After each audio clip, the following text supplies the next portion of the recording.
Good morning, dear students. Today I am start a new chapter of Geography, class 9th, chapter 2nd, Latitude and Longitudes.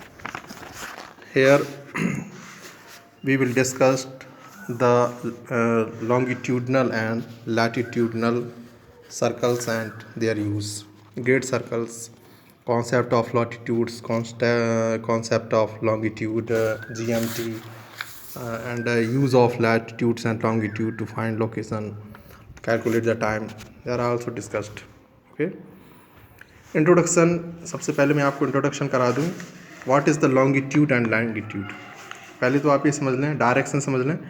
There are 4 main directions, east, west, north and south. And इनको उसके बीच में भी जो सब directions होती हैं, there are north east and north west and west south and south east.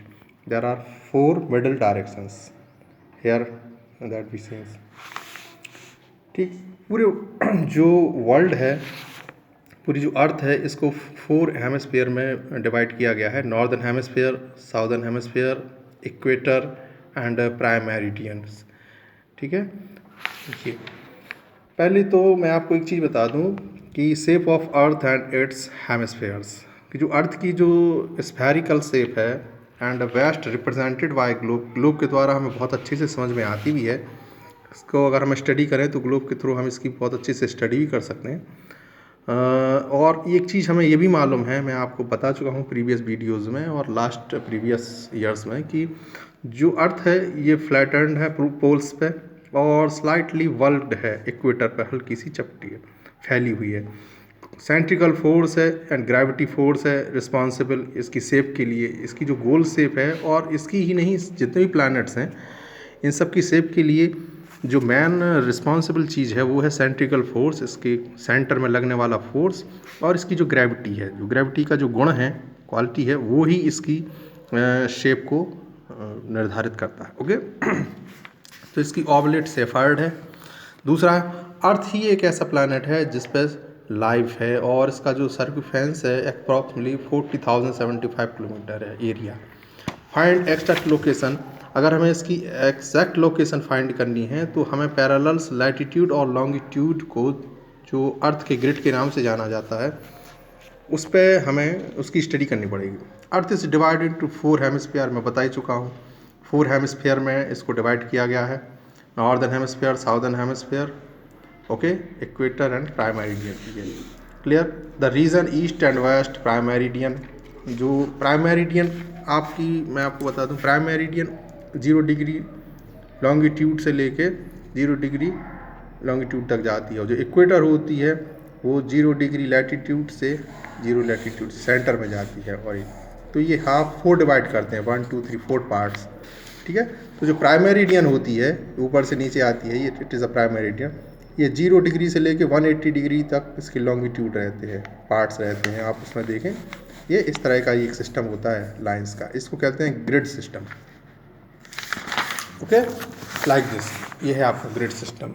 ये मैं बता रहा हूँ पिक्चर के थ्रू. इट एक ग्रिड सिस्टम, ये आप देख सकते हैं. इसमें अपनी बुक में भी देखें आप. इसमें 0 डिग्री लैटिट्यूड, इक्वेटर है ये 0 डिग्री से आपके पढ़ते जाते हैं और ये 90 डिग्री नॉर्थ पोल पे और 90 डिग्री साउथ पोल्स पे आते हैं.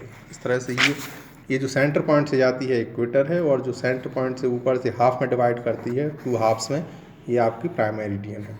ओके. ये ग्रिड सिस्टम है. ये शायद मैंने बता दिया था, ये चैप्टर मैंने आपको ये वीडियो के थ्रू भेजा भी है, और इसमें मैंने आपको यहाँ तक बता दिया था ये कि लैटिट्यूड और लॉन्गिट्यूड. मैन पैरेलल्स बताना थे मुझे, पैरेलल्स भी मैंने आपको बता दिए थे. एक बार मैं फिर से ये रीसेंड कर रहा हूँ एक तरह से video. I forget it. Tropic of cancer, tropic of capricorn. Tropic of cancer आपकी 23.5 डिग्री नॉर्थ में होती है, सेंटर में होती है इक्वेटर. ट्रॉपिक ऑफ कैंसर ये आपकी 23.5 डिग्री साउथ में. बस दोनों में डिफरेंस क्या है, ट्रॉपिक ऑफ कैंसर भी 23.5, बस ये नॉर्थ में है और ये साउथ में है. सबसे नीचे है आपका आर्कटिक सर्कल, जो कि आपका 66.5 डिग्री पे है, और यहाँ भी 66.5 नॉर्थ में आपका आर्कटिक सर्कल है. ये अंटार्कटिक है, Antarctic circle and it is a Arctic circle. ये पूरा वर्ल्ड में ये टाइम जोन में बांटा गया है। ये उसको ऊपर दिया भी गया है। जैसे टॉपिक ऑफ कैंसर दिया गया है आपका, ये 23.5 डिग्री लैटिट्यूड्स पर है। ये सन ये 21 जून को जब बिल्कुल सर पे चमकता है तो ये टॉपिक ऑफ कैप्रिकॉर्न पे सन रहता है। बिल्कुल स्लैंट ऊपर से डायरेक्ट नीचे आती हैं सन की रेस 21 जून को। और कैप्रिकॉर्न पे जब अर्थ राउंड करती है, ये जब 23.5 डिग्री साउथ लैटिट्यूड पर रहती है तो सन इस समय 22 दिसंबर को होता है, यानी ये अर्थ सन से दूर चली जाती है। और वो डे होता है 22 दिसंबर जब अर्थ मैक्सिमम डिस्टेंस पर रहती है अर्थ से। लॉन्गेस्ट डे होता है 22 दिसंबर को, सबसे लंबा दिन माना गया है। It is the summer is the southern hemisphere when sun shines directly overhead to Tropic of Cancer. Okay, and 21 जून को ये लैटिट्यूड होती है, सबसे लंबा दिन होता है यहाँ पे टॉपिक ऑफ कैंसर पे 21 जून को। आर्कटिक सर्कल पर सर्कल रिसीव ये आर्कटिक सर्कल पर सबसे ज़्यादा गर्मी पड़ती है, रेस लेती हैं, because of the inclination of the experience 6 month of clear 6 month to 9। Arctic circle पर 6 महीने का दिन रहता है और 6 महीने की रात होती है, क्योंकि ये झुका हुआ है 66.5 डिग्री पर ये टिल्ट है। इसी चक्कर में क्या होता है, ये 6 मंथ की डे और 6 मंथ का नाइट रहती है। Antarctic circle condition within the circle are the same as those in Arctic circle. North and South pole mark at 90 degree north and 90 degree south latitude in form of points. Sun rays do not reach here except when sun is overhead of Tropic of Cancer and Tropic of Capricorn. इस समय जो सन रहता है 90 degree पर जब आती है तो अंटार्कटिक सर्कल पर ज़्यादा सन की रेस नहीं पहुंच पाती, क्योंकि वो झुके रहते हैं कैंसर और इम्पोर्टेंट ऑफ लैटिट्यूड्स। या मैं आपको नेक्स्ट वीडियो के थ्रू बताऊँगा।